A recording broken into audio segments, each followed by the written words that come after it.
నల్గొండ జిల్లా బిఎస్ఎన్ఎల్లో ఇక భారీ కుంభకోణం వెలుగులోకి వచ్చింది. బిఎస్ఎన్ఎల్ ఎంప్లాయీస్ సొసైటీకి సంబంధించి 20 కోట్ల రూపాయలని ఇక అక్రమంగా కూడా పక్కదారి పట్టించారంటూ కూడా ఇక ఇప్పటికే సిబిఐ విచారణ కూడా కొనసాగుతున్న నేపథ్యం ఉంది. 2000 సంవత్సరంలో ప్రారంభమైనటువంటి ఇక బిఎస్ఎన్ఎల్ ఎంప్లాయీస్ క్రెడిట్ సొసైటీ ఇక కోఆపరేషన్ సొసైటీ కూడా మొత్తం డిపాజిట్దారులతో ఎక్కువగా నిబంధనలకు విరుద్ధంగా కూడా ₹1 కోటి వరకు కూడా ఒక్కొక్కరి నుంచి డిపాజిట్లు సేకరించి 3 లక్షలు ఉన్నటువంటి లిమిట్ని 6 లక్షలకు పెంచుకోవడం, మరొక వైపు 5 లక్షల వరకు మ్యాక్సిమం ఇక డిపాజిట్దారులకు ఎవరికైనా అవసరమైతే డబ్బులు లోన్లు ఇవ్వాల్సినటువంటి పరిస్థితుల్లో 25 లక్షల వరకు కూడా లోన్లు ఇచ్చి కూడా ఇక్కడ దుర్వినియోగానికి పాల్పడ్డారంటూ కూడా ఇక సిబిఐ విచారణ కొనసాగుతుంది.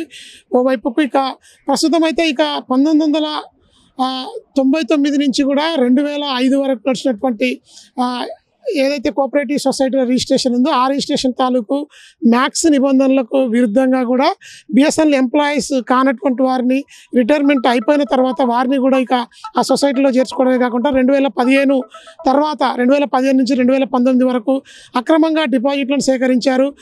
తదనంతరం కూడా 9 మంది కమిటీ సభ్యులుగా ఉన్నటువంటి ఆ 9 మందిలో ఇటు సెక్రటరీ, ట్రెజరీతో పాటు అధ్యక్షుడిగా ఉన్నటువంటి వారంతా కూడా ఆ నిధులను దుర్వినియోగం పరుస్తూ వ్యక్తిగతంగా ఉపయోగించుకున్నారనేది ఇక సిబిఐ విచారణలో తేలింది. దీంతో ఇక ఆడిటింగ్ డిపార్ట్మెంట్ మొత్తం కూడా బిఎస్ఎన్ఎల్లో జరిగినటువంటి అవకతవకలపై అయితే ప్రస్తుతం విచారణ కొనసాగిస్తుంది.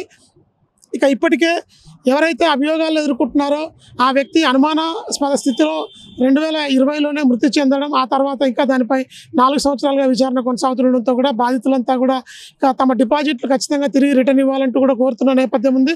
మరొక వైపు బిఎస్ఎన్ఎల్లో ఇక కరోనా టైంలో విఆర్ఎస్ తీసుకొని వెళ్ళిపోయిన వారిలో కూడా ఈ డిపాజిటర్లతో పాటు అక్రమాలకు పాల్పడ్డ వారు కూడా ఉండడంతో కూడా ఇది మొత్తం కూడా పెండింగ్లో ఉన్న విషయం అయితే చెప్పొచ్చు. ప్రస్తుతం నల్గొండ జిల్లా పరిధిలో బిఎస్ఎన్ఎల్ జిల్లా ఆఫీస్లో జరిగినటువంటి ఈ ఫ్రాడింగ్కి సంబంధించి మొత్తం 20 కోట్ల నిధులు దుర్వినియోగం అయినట్టుగా కూడా సిబిఐ విచారణ కొనసాగుతున్న నేపథ్యంలోనే ప్రస్తుతం బాధితులంతా కూడా ఒక్కొక్కరుగా బయటకు వస్తూ ఖచ్చితంగా మా డబ్బులు తిరిగి వచ్చే విధంగా చర్యలు చేపట్టాలని చెప్పైతే వారు కోరుతున్న పరిస్థితి ఉంది. ఇది ప్రస్తుతం బిఎస్ఎన్ఎల్ ఎంప్లాయీస్ కోఆపరేటివ్ క్రెడిట్ సొసైటీకి సంబంధించినటువంటి ఫ్రాడింగ్ సంబంధించినటువంటి తాజా అప్డేట్. విజువల్స్ మధుతో వెంకటరెడ్డి, నల్గొండ బిఎస్ఎన్ఎల్ ఆఫీస్ నుండి.